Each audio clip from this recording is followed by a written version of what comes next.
ইসরায়েলের বিরুদ্ধে সামরিক অভিযানে নাকি F-14 ব্যবহারে ছক কষেছিল ইরান। কিন্তু আমেরিকার ওই যুদ্ধ বিমান ইরানের কাছে এলো কি করে? 1970 ইরানের শাসনে তখন মোহাম্মদ রেজা পেহলভি সে দেশের শেষ সম্রাট, আমেরিকার প্রেসিডেন্ট রিচার্ড নিক্সন।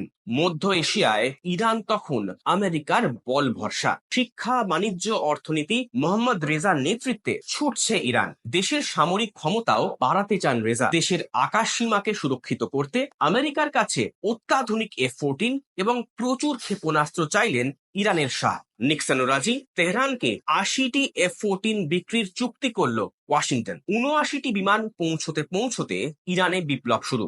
ইরানের শাহ উৎখাত হলেন, কিন্তু মার্কিন যুদ্ধ বিমানগুলি সে দেশেই থেকে গেল।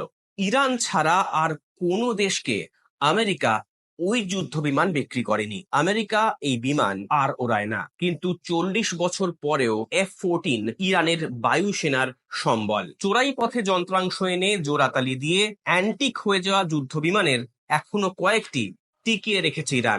ফলো করুন আনন্দবাজার.com।